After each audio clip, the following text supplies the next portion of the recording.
So as of late on this channel, I've been making a lot of videos that have been talking about particular games: Tides of Annihilation, Beasts of Reincarnation, The Adventures of Elliot, Blood Message, Phantom Blade Zero. I've made a lot of videos that focus solely on just one particular title, but today we have Summer Games Fest coming up, the PlayStation State of Play is coming up, and I want to use today to make a video about games that I have not really heard that much about since they've been revealed, but I would like to see these games teased furthermore at Summer Games Fest or the State of Play that happens next week. So let's get into this video.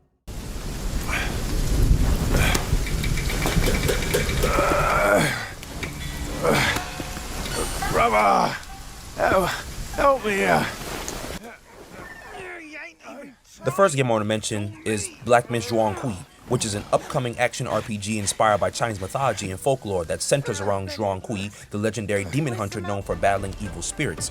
The title immediately drew comparisons to Black Myth Wukong because of its visual presentation, mythology-inspired world design, cinematic combat style, and of course, the Black Myth in the title. Early footage showcased supernatural enemies, dark fantasy environments, magical abilities, and large-scale boss encounters that are rooted in Chinese legends. Now, the interest in this game has steadily grown as players look for the next mythology-driven action RPG capable of reaching mainstream global success.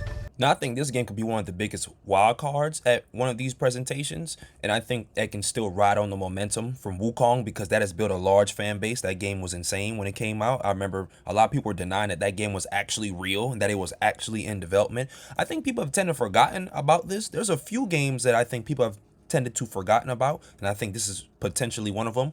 But I'm hopeful that we will see this revealed or at least delved more deeper into at the next presentations. It'd be something nice to see. We need uninterrupted gameplay when it comes to this so we can see how it looks. We can see what the gameplay loop is going to be like. It's probably going to be something similar to Black Myth Wukong, but obviously different because those are two different Chinese mythological figures. I'm curious about exploration as well, how that's going to look. For some reason, I think the world here is going to be not as linear as it was in Wukong, but then again, I'm no expert on Chinese mythos, so I'm not certain about that. That's just speculation. That's just an assumption. But I think this is a potential breakout hit, not even just a breakout hit, just based on the Black Myth franchise and how they intend to make more games centered around Chinese figures from legend. I think this is something that has the potential to be way bigger than even Wukong probably was, and it could surprise everybody. It'd be nice to get a release window prediction as well as to when the game will potentially release, or at least an update on their development of the game. That's why I think we all who are looking forward to it are more thirsting over just gameplay and more details.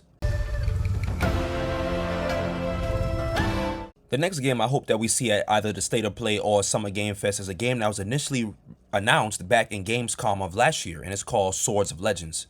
My lord, he's here.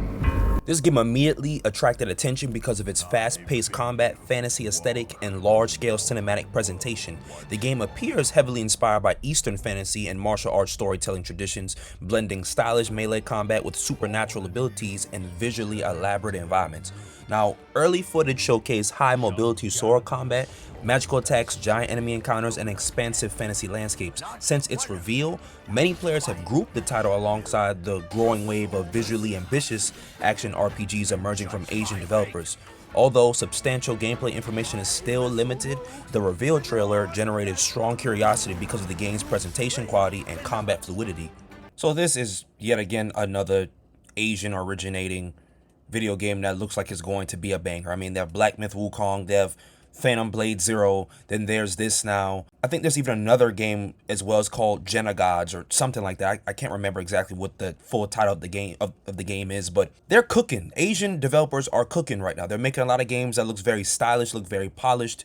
I like that. I'm very curious about the world structure though, because when I look at this game, this also kind of strikes me as how Zhuang might be, how I think it may be kind of expansive and not as linear as some other of their games that they've created. Like, I look at Phantom Blade Zero, that looks like that's going to be pretty linear, just like how Black Myth Wukong was kind of linear. Like, the world, you can tell it's obviously expansive, but when it comes to the level design, it's more linear than it is more substantial, if that makes sense. So I guess it's just that debate of whether it'll be mission-based or open world-based. I think it'll be a combination of the two, with the mission-based actually taking more precedent over the other thing. So we need to see extended gameplay. I think this could be another potential dark horse hit. The visuals look surprisingly, well, not even surprisingly, but they look very polished. So I think this could become a major Summer Game Fest standout. I think it gives the next-gen fantasy feel, sort of like those other games I've mentioned have. It'd just be nice to get more details on it. So hopefully they announce more of it at the presentations this upcoming week.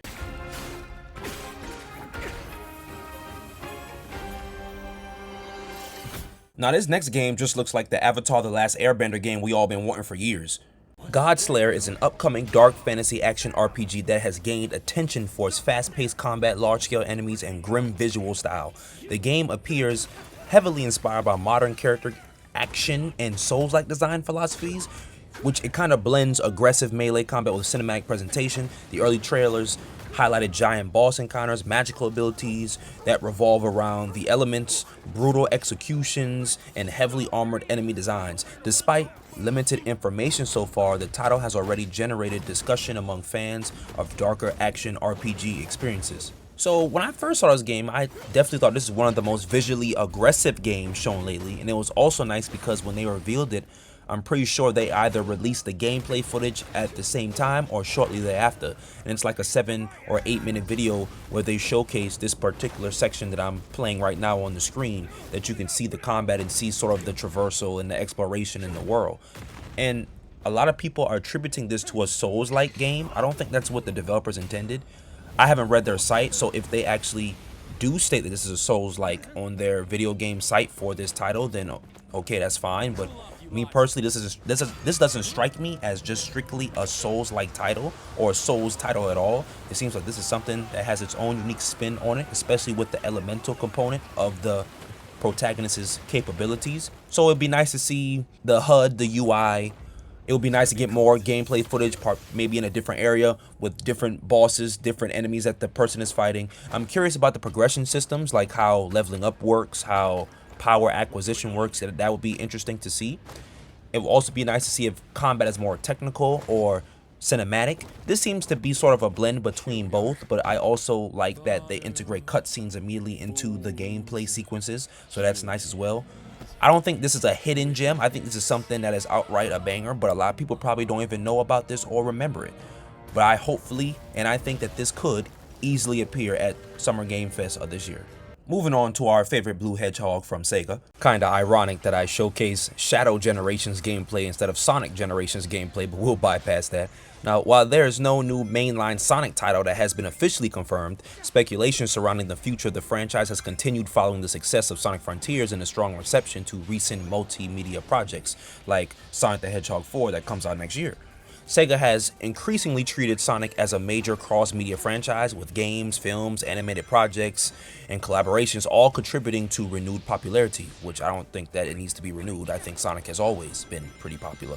Summer Game Fest has become a common venue for major publisher reveals, making fan speculation around a new Sonic announcement understandable. This is entirely speculative. I don't know what Sega is planning to do, but hopefully I want them to take that Frontiers formula, or to showcase the Frontiers formula but evolved.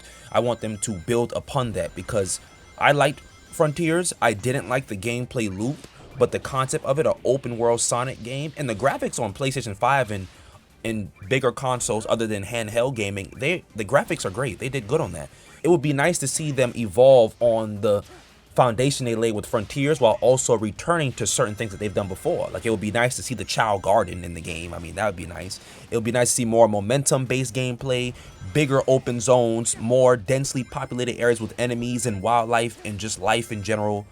Maybe a Sonic Adventure-inspired game would be nice. So this will probably be teaser only, if they even add this at all into the presentations. It's kind of like a one more thing possibility, I think. Now, I really hope we see this next game at Summer Game Fest or State of Play, one of these presentations at least, and that is Naughty Dog's upcoming title, Intergalactic: The Heretic Prophet.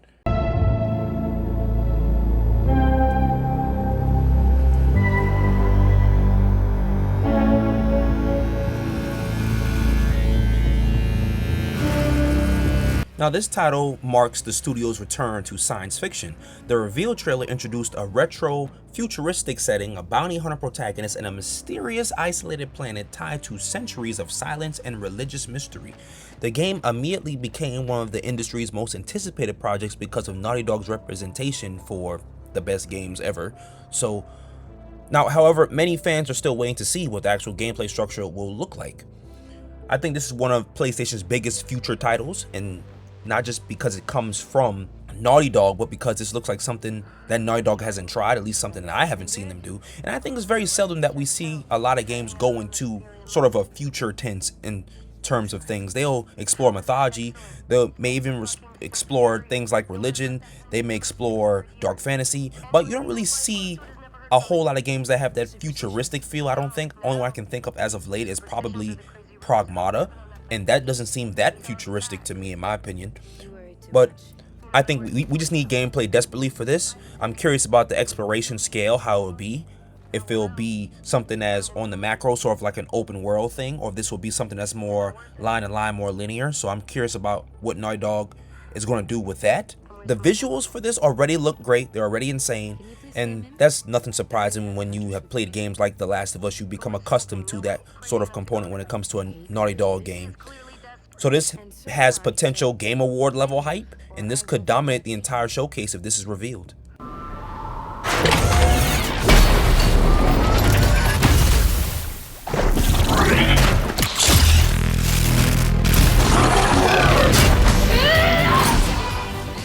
And last but not least, a game that I'm almost as equally excited about as the game I just showed previously, and that is the God of War Greek Saga Remaster. Now, rumors surrounding a remastered collection of the original God of War Greek Saga have circulated heavily within the gaming community for years. Fans have consistently requested modern versions of the older titles, especially after the success of the Norse-era entries. A remastered trilogy would likely include visual upgrades, performance improvements, modernized controls, and broader platform accessibility. PlayStation has increasingly revisited legacy franchises through remasters and remakes, especially like The Last of Us, all the jokes we heard endlessly about that game.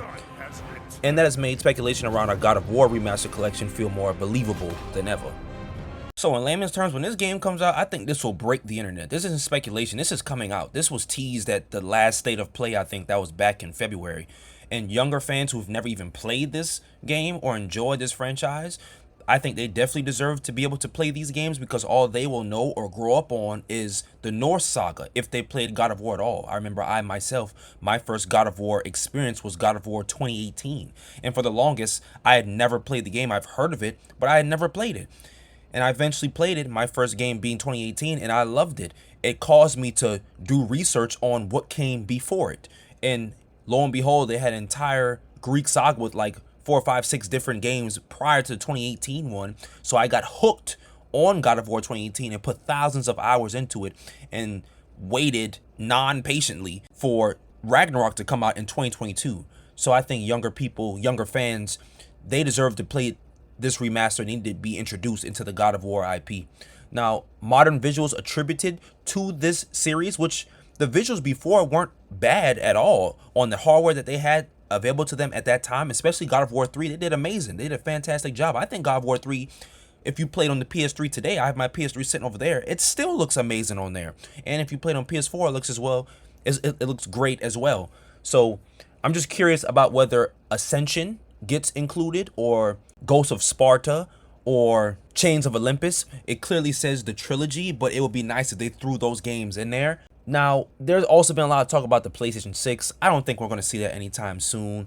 But if they were to hold this off for a PS6 cross-generational title, I wouldn't necessarily be mad at that, but I also want the game now. You know, I would want the remake of the trilogy right now, especially because they have time to remake The Last of Us. They can remake this and give this to us right now, you know? And this will be one of the greatest slam dunk announcements possible that they can make at the awards. And when I say announcement, I mean show more information pertaining to the gameplay, towards the improvements in the graphics, and give us a potential release window, whether that's just a month and a day in a year or just the broad year. That is fine. Just, you know, it'd be nice to have some semblance as to when we can expect this to come out, because as I said at the top of this, rumors of a remake have been circulating for years. So it'd be nice to see him finally enacted upon and for us to receive a broad range as to when we can expect the game. So please let the rumors be, well, not even rumors, please let our release date come in our future at these presentations.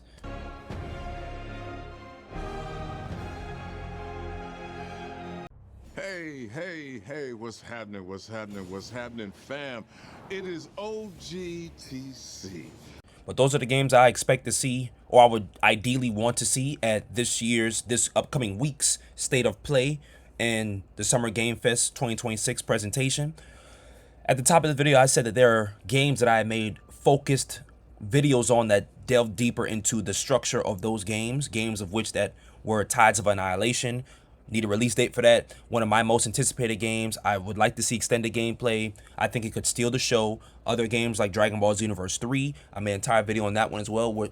It's already been revealed. It would be nice to see some more gameplay. They introduced some new characters. It seems that Bulma is still alive, so it'd be nice to have an explanation on that, what's going on there. Another game that I would like to see more of is Mortal Shell 2. That's already been teased and announced. That's actually already available for pre-order, as is Xenoverse as well. I don't know how Best Buy gets these pre-orders up so fast, but that's been teased. I would like to see more gameplay. They released, I think it was a couple months back, they released like a 15 minute video of gameplay, and it looks insane. So, you know, the Souls-likes are clearly cooking there. The dark fantasy atmosphere looks incredible in that title. I think it's one of the more stronger upcoming Souls-likes. That, along with the Alice in Wonderland game that's coming. Also, there's Lords of the Fallen 2.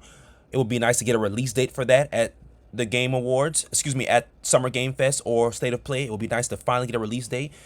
They've clearly refined the systems, and they've made both Axiom and Umbral more distinct yet more enticing in their own ways. It encourages exploration, I think, based on what they have said in their podcast. So hopefully they show more of that title. Another game I would like to see is the new Plague Tale game, Resonance, A Plague Tale Legacy. We have no information about that. We just have the broad 2026 release window. And there is also that trailer that stars Sophia. You know, she was in the game with Alicia and Hugo. So it'd just be nice to get more information about that, and nice to see how her gameplay will be different from Alicia's gameplay and from Hugo's gameplay in A Plague Tale Innocence and A Plague Tale Requiem. So, and I've spoken about this extensively, but one of my most anticipated game for this year, aside from Tides of Annihilation, is Phantom Blade Zero, but we already have the release date for that. We already have gameplay for that. They've actually marketed that very well. They've been very on it when it comes to keeping us in the loop. So that comes out in September. I think it's the 9th, but it's definitely within the first couple weeks of September that comes out. So it's still, if they show more gameplay of it, cool. If they don't, that's cool too. It's okay. And also, I know a lot of people are not necessarily excited about this, but I know for a fact I am. And that's Elden Ring Tarnished Edition coming to the Switch 2 and the Dusk Bloods. The latter, I'm not that excited about that because I don't like multiplayer games. Fortnite, Call of Duty multiplayer, Night Rain, Elden Ring Night Rain. I don't like those type of games. I don't like the collaborative aspect of it. Now, a lot of people do like that. That's a whole niche. But me particularly, I'm a single player gamer. I don't like playing with other people or being involved in teams or anything like that. But it would be nice if they finally give us a specific release date, or at least more gameplay, more updates on optimization about those titles, because obviously you can play Elden Ring or play certain Souls games on other handheld consoles, maybe like a Steam Deck or a PC handheld, but my handheld of choice is the Nintendo Switch. So I want Elden Ring portably on my Switch, nothing else. I don't own any other handheld console, so that's why I'm so excited for it. And yes, the price point is $80 for a Game Geek card. I'm just going to buy it digitally, and the $80 price point doesn't really bother me for that, because it's an all-inclusive, right? It has the Elden Ring story, the entire Elden Ring base game, but it also gives you the DLC, which amounts to about $80 anyway if you were to buy those things separately. I think it's actually cheaper than if you were to buy those things separately when those things first initially released. So hopefully we get more updates on that. I made an entire video about Blood Message, which is being released by NetEase, a new studio. Well, this new studio's first title, at least, and this is based in Chinese mythology as well during the Dunhuang uprising. So it'd be nice to see that teased more gameplay, more footage, more information about it, maybe a release date. If not, that's fine, but it'd just be nice to see these games that people have tend to have forgotten about, that had huge reveals, that have literally amassed over millions of views on YouTube when they were first teased. And also, I'm not the biggest John Wick guy, but there is an untitled John Wick game in development and it looks pretty insane. So I might pick that up. So if they show that at the State of Play or for Summer Game Fest, cool. But if not, that's fine too. But you know, those are just some games that I've already made videos about, and that combined with the games I mentioned in this video, what do you guys think? Whether you agree with me, whether you disagree, whether you're excited for something else, or you're excited about the games I mentioned, just let me know in the comments. Black Myth Zhuang Kui could explode in popularity. Intergalactic gameplay is my biggest curiosity. God of War, the remaster collection, if they give more information for that, that would be even more legendary because it further solidifies that we are not delusional about this game coming out. A Sonic reveal will be a fun surprise. Tides of Annihilation release date, need that ASAP. Phantom Blade Zero, that still looks insane. I mean, what game will steal the show for you? I'm Harlem. Thank you for watching, and I'll catch you on the next one.